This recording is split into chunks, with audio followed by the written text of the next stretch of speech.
প্রিয় নেতাজি, অনেকদিন ধরে চিঠি লিখব ভাবছিলাম, কিছুতেই আর হয়ে উঠছিল না। আজ কোনো একটা ঘটনার নিরিখে তোমাকে চিঠি লিখতে বসলাম। ছেলেবেলায় আমাদের দোতলা ড্রয়িং রুমে তোমার ছবি, জন্মদিনে পেতাম বই, সেখানেও তুমি, বাবার গল্পে তোমারই বীরত্ব। দেখতে দেখতে, শুনতে শুনতে ক্রমে আমিও তোমার ভক্ত। বাবা বলতেন ইন্ডিয়ার আর একজন নেতাজির দরকার ছিল।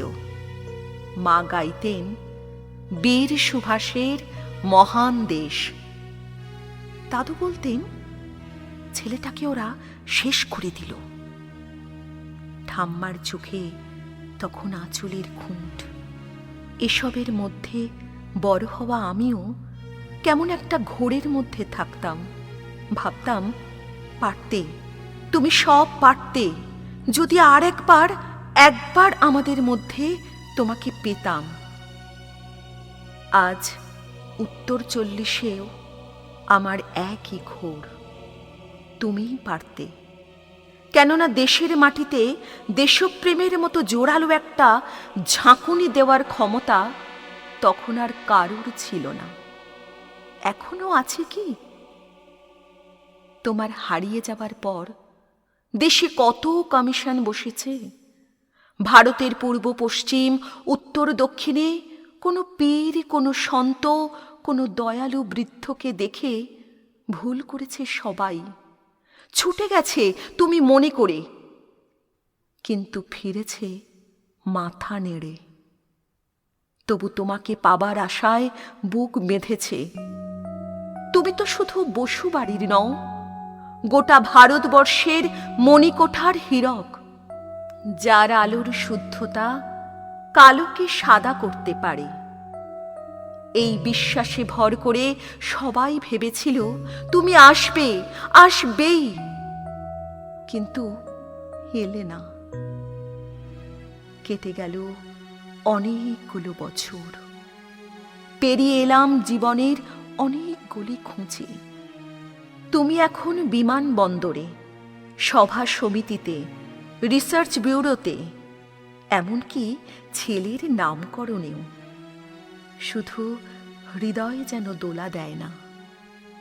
জানো, তোমার জন্মদিনটা এখন সবাই ছুটির দিন বলে আয়েশ করে, উপভোগ করে।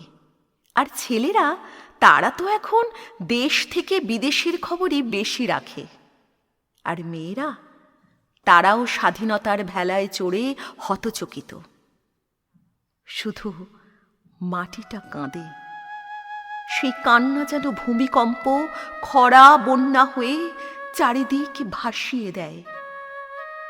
এখনো অভিমান করে শুয়ে থাকবে রেনকোজিতে? আজ যখন ঘাড়ের উপর AK-47 নিঃশ্বাস, রক্তের হরিখেলা ধর্মের জিগিরে, তখন শোনাও সেই আওয়াজ, আমি সুভাষ বলছি। মেয়েটা দৌড়ে এসে বলবে, মামা দেখো উনি আসছেন। পাশের বাড়ি মেসোমশাই ডাকবেন জানলা দিয়ে, বৌমা আমি বলিনি উনি ফিরে আসবেন। খোলা জানালার ধারে দাঁড়াবেন মায়েরা, তাদের ডান হাতে শঙ্খ, বাঁ চোখে জল। নদী হবে উত্তাল, নৌকা বেসামাল। পরাণ মাঝিও চেঁচাবে, উনি আসতেছেন। সবুজ মাঠে শিশুদের হাতে পতাকার দোলা, উনি আসছেন, উনি আসছেন, উনি ফিরে আসছেন। তোমার হারিয়ে যাওয়ার জন্মদিনের ভেতর থেকে উঠে আসুক আর একটা 23-এ। আজ স্বাধীনতার ঠিক আগের মুহূর্তে দাঁড়িয়ে তোমাকে আমার এই চিঠি। প্রণাম নিও, ভালো থেকো নেতাজি।